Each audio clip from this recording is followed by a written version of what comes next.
Mad max ഫ്രാഞ്ചൈസിലെ ഏറ്റവും പുതിയ ചിത്രമായ ഫ്യൂരിയോസായ മാഡ് മാക്സ് സാഗ ഈ വെള്ളിയാഴ്ച തിയേറ്ററിൽ റിലീസ് ചെയ്യും മെയ് 23 സോ ഈ ഒരു സിനിമ കാണുന്നതിന് പറഞ്ഞിരിക്കുന്ന ചുരുക്കം ചില കാര്യങ്ങളെക്കുറിച്ചാണ് ഈ ഒരു വീഡിയോ. ഈ ഒരു ടോട്ടൽ ഫ്രാഞ്ചൈസിലെ 5ാമത്തെ മൂവിയാണിത്. ആൻഡ് ഇതിനു മുമ്പ് 2015 പുറത്തിറങ്ങിയിട്ടുള്ള ഫ്യൂരി റോഡ് അല്ലെങ്കിൽ മാഡ് മാക്സ് ഫ്യൂരി റോഡ് എന്ന ചിത്രത്തിൻ്റെ ഒരു പ്രീക്വൽ കൂടിയാണ് ഈ സിനിമ. ആൻഡ് ഈ സിനിമ കാണുന്നതിന് മുമ്പ് എല്ലാവർക്കും ഉണ്ടാകുന്ന മെയിൻ സംശയങ്ങളിലൊന്ന് ബാക്കിയുള്ള എല്ലാ സിനിമയും കാണണമെന്നുള്ളതാണ്. ഇത് ജോർജ് മില്ലർ തന്നെ പറഞ്ഞിട്ടുള്ളത് ആദ്യത്തെ 3 മാഡ് മാക്സ് സിനിമകളെ പോലെയല്ല ഫ്യൂരി റോഡ്, അതൊരു വേറൊരു എപ്പിസോഡ് അല്ലെങ്കിൽ വേറൊരു ചാപ്റ്റർ എന്ന രീതിക്കാണ് ഇതിനെ ട്രീറ്റ് ചെയ്തിട്ടുള്ളത്. അതുകൊണ്ട് തന്നെ മെൽ ഗിബ്സന്റെ ആദ്യത്തെ 79 മുതൽ പുറത്തിറങ്ങിയിട്ടുള്ള 3 മാഡ് മാക്സ് സിനിമകൾ കാണണമെന്ന് ഒരു നിർബന്ധമില്ല. ആൻഡ് ഇതൊരു പ്രീക്വലായിട്ട് സർവ് ചെയ്യുന്നത് ഫ്യൂരി റോഡിന് മാത്രമാണ്. സോ അതുകൊണ്ട് തന്നെ മാഡ് മാക്സിന്റെ ഫ്യൂരി റോഡ് എന്ന സിനിമ കണ്ടിട്ടുണ്ടെങ്കിൽ നിങ്ങൾക്ക് ഈ സിനിമ പൂർണ്ണമായിട്ട് ആസ്വദിക്കാൻ സാധിക്കും. കാരണം ആ ഒരു സിനിമയിൽ നമ്മൾ കണ്ടിട്ടുള്ള ഫ്യൂരിയോസ് എന്നൊരു ക്യാരക്ടറിനെ ബേസ് ചെയ്തിട്ടായിരിക്കും ഈ സിനിമ. ആ ഒരു ക്യാരക്ടറിന്റെ ബാക്ക് സ്റ്റോറിയും ഒറിജിനൽ ആയിരിക്കും ഇതിൽ കാണിച്ചു തരിക. മാഡ് മാക്സ് ഫ്യൂരി റോഡ് എന്ന സിനിമയിൽ നമ്മൾ കണ്ടത് ഇംപെറേറ്റർ ഫ്യൂരിയോസ് എന്ന ക്യാരക്ടറായിരുന്നു, ചാർലിസ് തീരൻ അവതരിപ്പിച്ച ക്യാരക്ടർ. സോ ആ സിനിമയിലെ മെയിൻ ആന്റഗോണിസ്റ്റ് ക്യാരക്ടറായി ഇമ്മോർട്ടൻ ജോ എന്ന ക്യാരക്ടറിന്റെ സിനിമ തുടങ്ങുമ്പോൾ ആർമി കമാൻഡർ ആയിരുന്നു ഫ്യൂരിയോസ് എന്നൊരു ക്യാരക്ടർ. പക്ഷേ ഇമ്മോർട്ടൻ ജോ പിടിച്ചു വെച്ചിട്ടുള്ള അല്ലെങ്കിൽ അദ്ദേഹത്തിന്റെ സെക്സ് ലേവ്സ് എന്ന് പറയാൻ പറ്റുന്ന 5 വൈഫ്സിനെ ആ ഒരു സ്ഥലത്ത് നിന്ന് രക്ഷപ്പെടുത്തി ഗ്രീൻ പ്ലേസിലേക്ക് എത്തിക്കുക എന്നതായിരുന്നു ഫ്യൂരിയോസിന്റെ പ്രധാന മിഷൻ. സോ അതിനുവേണ്ടി ആ ഒരു ക്യാരക്ടർ നടത്തുന്ന ജോണിയായിരുന്നു മുഴുവനായിട്ട് സിനിമയിൽ കാണിച്ചു തന്നത്. അതിൻ്റെ ഇടയിൽ മാക്സ് എന്ന അല്ലെങ്കിൽ നമ്മുടെ മാഡ് മാക്സ് എന്ന ക്യാരക്ടറിനോട് കയറി വരും. പിന്നെ ഇവർ രണ്ടുപേരും ക്ലബ്ബ് നടത്തുന്ന കാര്യങ്ങളായിരുന്നു ഫ്യൂരി റോഡിൽ കാണിച്ചത്. പക്ഷേ അതിൽ തന്നെ ഈ ഒരു ക്യാരക്ടറിന് കയ്യില്ല. ദെൻ ഈ ക്യാരക്ടറിൻ്റെ പാസ്റ്റ് ലൈഫ് അവിടെയൊക്കെ ആയിട്ട് ഇങ്ങനെ പറഞ്ഞു പോകുന്നുണ്ടെങ്കിലും ഡീറ്റെയിൽ ആയിട്ടുള്ള ഈ ഒരു ക്യാരക്ടറിൻ്റെ ഒറിജിനൽ സ്റ്റോറി എന്താണ് ഈ ഗ്രീൻ പ്ലേസ്, ഈ ഒരു ക്യാരക്ടർ അതിന് മുമ്പ് അവിടേക്ക് എത്തിയിട്ടേ ഇല്ല. സോ ഈ ഒരു സിനിമയിലാണ് ആദ്യമായിട്ട് ആ ഒരു സ്ഥലം കണ്ടുപിടിക്കുന്നു. പിന്നെ അതിൻ്റെ കുറേ മിസ്റ്ററീസ് ഒക്കെ അല്ലെങ്കിൽ അതിൻ്റെ കുറേ റിവീലിംഗ് ഒക്കെ നമ്മൾ ഫ്യൂരി റോഡിലാണ് കണ്ടത്. സോ ഇനീഷ്യലി ഈ ഒരു ക്യാരക്ടർ എവിടെ നിന്നാണ് വന്നത്, എൻ്റെ ആ ഒരു ക്യാരക്ടറിൻ്റെ ബാക്ക് സ്റ്റോറി എന്താണെന്നാണ് ഈ സിനിമ ചർച്ച ചെയ്യുക. ഒറിജിനലി ഈ ഒരു ക്യാരക്ടർ ഗ്രീൻ പ്ലേസ് എന്ന് പറയുന്ന ഈ ഒരു ക്യാരക്ടർ എയിം ചെയ്ത് പോകുന്ന ഒരു സ്ഥലത്ത് നിന്ന് വന്നൊരു ക്യാരക്ടർ തന്നെയാണ്. സോ ചെറുപ്പം മുതൽ ഈ ഒരു ക്യാരക്ടറിനെ അപ്ഡേറ്റ് ചെയ്ത് വന്നിട്ടുണ്ടായിരുന്നു ഒരു കൂട്ടർ. സോ ഈ ഒരു അപ്പോക്കലിപ്സ് കഴിഞ്ഞിട്ട് ഒരു പോസ്റ്റ് അപ്പോക്കലിപ്റ്റിക് വേൾഡിലാണ് സിനിമ മുഴുവനായിട്ട് നടക്കുന്നത് തന്നെ. ആൻഡ് ഫ്യൂരി റോഡിൽ അത് കഴിഞ്ഞിട്ടൊരു 10, 70, 100 വർഷങ്ങൾക്ക് ശേഷമുള്ള ഒരു കാര്യങ്ങളായിരിക്കും കാണിക്കുക. പക്ഷേ ഇപ്പോൾ നമ്മൾ കാണാൻ പോകുന്ന ഫ്യൂരിയോസ് എന്ന സിനിമയിൽ ആ ഒരു അപ്പോക്കലിപ്സ് കഴിഞ്ഞ ഒരു 10, 40 വർഷം കഴിഞ്ഞിട്ടുള്ള കഥയായിരിക്കും കാണിക്കുക.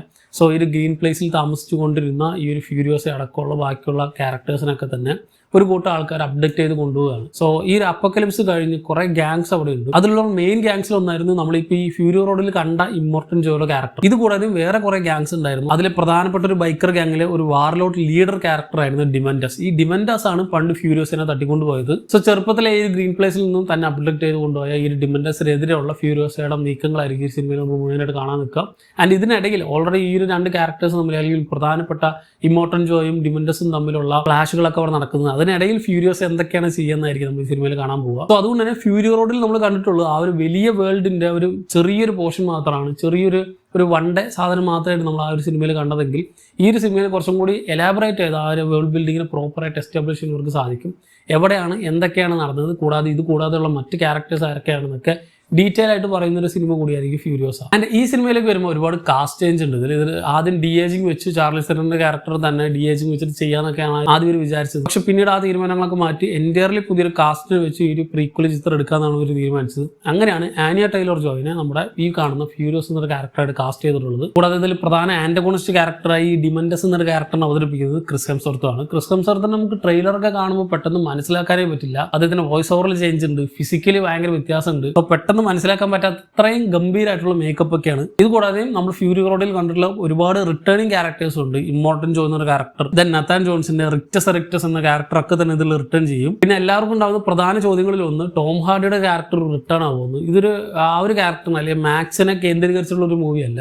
ഫ്യൂരി റോഡിൽ നമ്മൾ കണ്ടിട്ടുള്ള ഫ്യൂരിയോസ് എന്നൊരു ക്യാരക്ടറിനെ ബേസ് ചെയ്തിട്ടുള്ള മൂവിയാണ്. അതുകൊണ്ട് തന്നെ ടോം ഹാർഡിയുടെ ക്യാരക്ടർ ഇതിൽ റിട്ടേണിംഗ് ഉണ്ടാവില്ല, അത് പ്രതീക്ഷിച്ചിരിക്കേണ്ട. അതിന് സെപ്പറേറ്റ് ആയിട്ട് ഒരു സീക്വൽ സിനിമയൊക്കെ പ്ലാൻ ചെയ്യുന്നുണ്ട്. അതാണെങ്കിൽ ഓൾറെഡി പറഞ്ഞു വെച്ചിട്ടുള്ള ഒന്നും കൂടിയാണ്. മാഡ് മാക്സ് വേസ്റ്റ് ലാൻഡ് എന്നാണ് സിനിമയുടെ പേര്.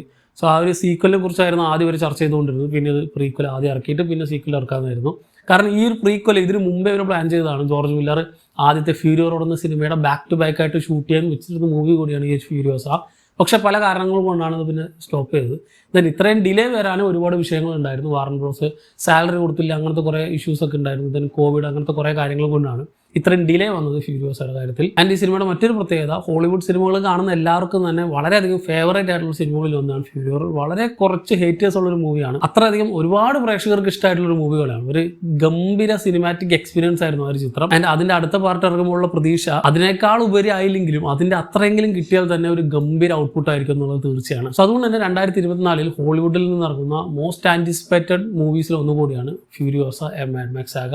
ഈ സിനിമ ഈ വെള്ളിയാഴ്ച മെയ് 23 ഇന്ത്യയിൽ തിയേറ്ററുകളിൽ റിലീസ് ചെയ്യുക, വേൾഡ് വൈഡ് 24 തീയതി. സോ ഈ ഒരു സിനിമ കാണുന്നതിന് പറഞ്ഞിരിക്കേണ്ട ചുരുക്കം ചില കാര്യങ്ങളെ കുറിച്ച് മാത്രമാണ് ഇവിടെ പറഞ്ഞത്. ഇതല്ലാതെ വേറെ നിങ്ങൾക്ക് ഉണ്ടെങ്കിൽ കമന്റ് ചെയ്യുക. കൂടാതെ ഈ സിനിമയെ പറ്റിയുള്ള നിങ്ങളുടെ പ്രതീക്ഷകളും താഴെ കമന്റ് ചെയ്യുക. മറ്റൊരു വീഡിയോയിലൂടെ വീണ്ടും കാണാം. നന്ദി.